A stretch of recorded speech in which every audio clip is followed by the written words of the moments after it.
munaasabad ballaaran oo kulmisay wejiyaal tiro badan ayaa si rasmi ah xisbiga mucaaridka u cud iyo garabka xisbiga udub oo gudoomiye Jamaal Cali Xuseen ay si rasmi u kala saxeexdeen heshiis ay ku midoobayaan iyadoo munaasabadaas ay ka soo qayb galeen musharaxa madaxweynaha xisbiga mucaaridka u cud Jamaal Cali Xuseen gudoomiyaha xisbigaasi Faysal Cali Waraabe salaadiin siyaasiin ganacsato aqoon-yahan haween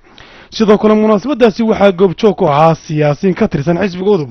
kana mid ah golaha fulinta xisbigaasi oo miisaan ku leh kuna soo biiray maanta xisbiga mucaaridka u cud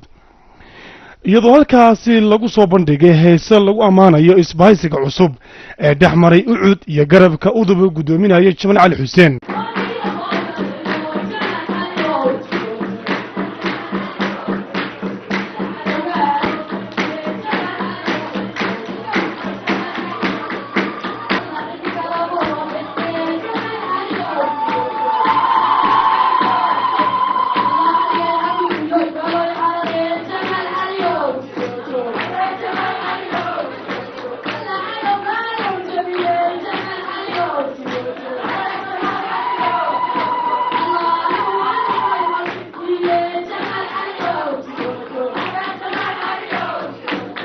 gudoomiye ku-xigeenka xisbiga mucaaridka u cud aadan jaamac hoori oo gooreyntii munaasabadaasi ka hadlay waxa uu sheegay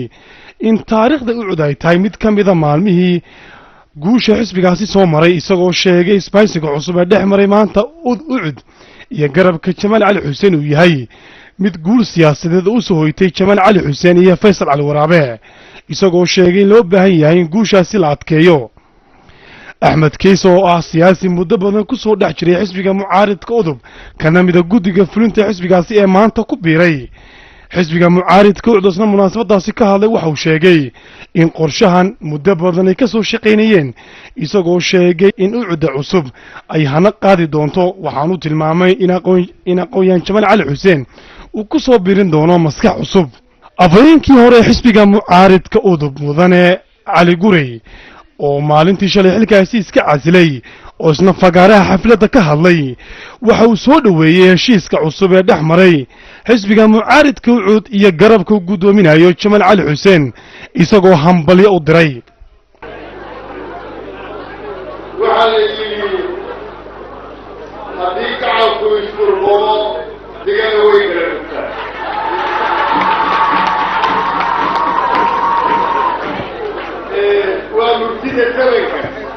hadday tahay wada hadallada Soomaaliya ay kula jirto iyo hadday tahay ucid iyo wadani iyo hadday tahay udub iyo ucid intaba haddii gacanku isturbumo digada way kala mataanooyin waxaan ka xumahay inaan idiin sheego in saacadda halkan aan joogo qolada udub ka timi ee halkan maraysa oo anigu aan leeyahay waa dafcadii koowaad aanan ka mid ahayn laakiin dafcaduhu way badan yihiin waana isdaba joog sababta ugu weynina waxa weeye weli col baa harsan in badan baa harsan gobollaa harsan waxa qancin baan ku jiraa salaadiin tiro badan oo ka socotay gobollada Soomaaliland oo iyaguna munaasabadaasi taariikhiga ka hadlay waxay duco iyo hambalyo u direen midowga xisbiga u cud iyo garabka Jamaal Cali Xuseen hogaaminayo suldaanka guud ee beelaha Soomaaliland Suldaan Maxamed Cabdiqaadir oo salaadiinta horkacayay waxa uu sheegay in ku soo biritaanka Jamaal Cali Xuseen uu yahay tallaabo hore loo qaaday oo saasaantii guusha ay soo socoto qaar ka mid ah haweenka Soomaaliland sida Xaliim iyo Faadimo Siciid oo iyadu in badan ka soo shaqeynaysay samafalka iyo hay'adaha caalamiga oo hadal kooban ka soo jeedisay waxay sheegtay inay tahay markii ugu horeysay oo siyaasadda toos ay u soo gasho kadib markii aragtay tiri in siyaasi dalkeen u baahan yahay Jamaal Cali Xuseen uu isku soo sharaxayo madaxtinimada dalka haddaba qodobada maanta ay ku heshiiyeen garabka Jamaal Cali Xuseen ee xisbiga mucaaridka udub iyo Faysal Cali Waraabe muxuu ka kooban yahay waxa akhriya ku-xigeenka xogayaha guud ee xisbiga mucaaridka u cud Naasir waxaanu yiri heshiiskan waxa kamida koow labada dhinac waxay isla garteen in tirada golaha dhexe la ballaariyo oo laga dhigo 251 xubnood tiradaas waxa loo kala qaatay 100 xubnood oo uu soo magacaabi doonaan garabka Jamaal Cali Xuseen hoggaamiye ka soo baxay oo 100 xubnoodna waxa qaadanaya xisbiga wicid koobiye kontanka harayna waxa laga dhigayaa raseeb sidoo kale waxa la isla qaatay in Jamaal Cali Xuseen uu yahay murashaxa rasmiga ah ee xisbiga wicid uga qayb galaya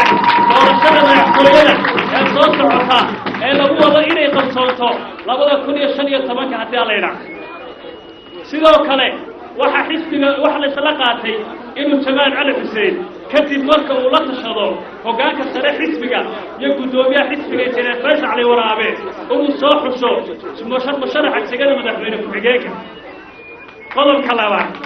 waxay ku heshiiyeen labada dhinac iyadoo lagu duulaayo xeerkii cusba ee lagu ansixiyay shirweynihii xisbiga wicid labada dhinac waxay ku heshiiyeen inay labadana waxay ku heshiisay ku xaqiijinayaan in hoggaanka xisbiga wicid ee hormuudka uu ka yahay gudoomiye Faysal Cali Waraabe ee lagu doortay shirweynihii xisbiga ee saddexaad ay sidoodii ahaanayaan waxa ku soo kordhaya hoggaanka xisbiga 2 xubnood oo kala ah xogayaha guud ee xisbiga wicid iyo gudoomiye ku-xigeenka saddexaad oo ka iman doona garabka cusub ee Jamaal Cali Xuseen qodobka saddexaad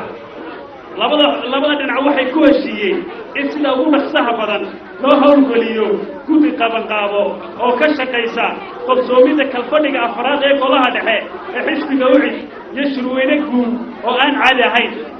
shirka golaha dhexe iyo shirweynaha xisbiga waxay ku ansixin doonaan dhammaan qodobada heshiiskan sidoo kale waxay meel marinayaan wixii kaabis ah iyo wax ka bedel ah ee lagu sameynayo xeerka guud ee xisbiga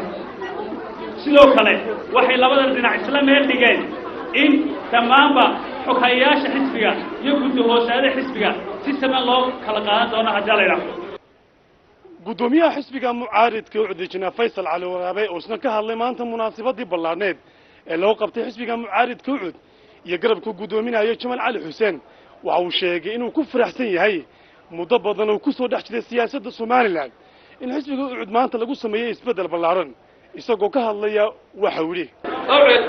maanta waxay gaadhay meel fiican bay gaadhay walaalayaal ma aha micnuhu inuu qofku gaadho halku doonaya waxa weeye inay mabaadiida qofku uu abuuray iyo xisbigu abuuray inuu gaadho halkii uu la doonayay dalkiisa uu hoggaamiyo iyadoo la eegin qofka geenaya waxaan jeclahay maanta arrintan aan sameynay inay mar kale haddana taariikh cusub oo booga ee Soomaaliland ka geli doonta ee xisbiga uu cid noqon doona waxaan hubaa maanta Jamaal Cali Xuseen nin ka habboon oo Soomaaliland oo faraska looga degi karaa aanu jirin oo ninkaan dhaama aanu jirin baan hubaa hoggaamiyaha garabka cusub ee xisbiga mucaaridka udub ee maanta ku beeray u cid cusub Jamaal Cali Xuseen aana musharaxa madaxweynaha xisbigaasi oo hadal dheer ka jeediyay munaasabadii maanta loo qabtay waxa uu sheegay inuu ku faraxsan yahay inuu taariikh ballaaran u furi doono shacabka Soomaaliland waxaana wax yar ka oran doonaa xisbiga ucud ee uu hogaaminayo Faysal Cali Waraabe oo si sharaf leh oo qiimo leh oo qaaya leh noo soo dhaweeyay aad iyo aadna waan ugu mahadinaya maanta waxaan ka cadaynayaa inaan wax lacaga ama shuruuda ama 300 oo meel la dhigayo inaan lagu xirin $1 ilaahay ha ka dhigay waxa weeyaan taasina waa mid goobnimo leh oo ka muuqata xisbiga ucud waa dad doonaya in xisbigoodu uu soo baxo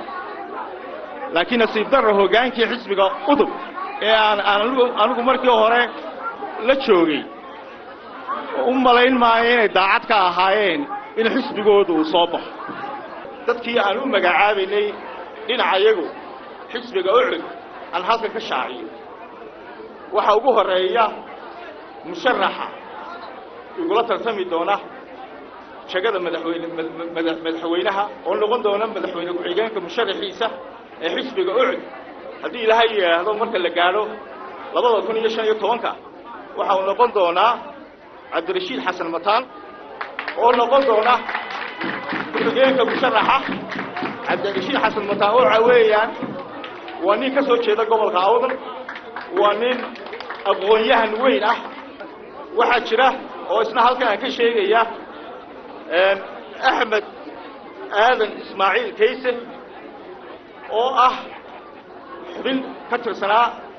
guddigii fulinta iyo golihii dhexe xisbiga udub wasiirka xogeenkii hore ee ahaan jiray arrimaha dibadda nin qiimo leh oo qaayo leh oo ah ka mid a dadka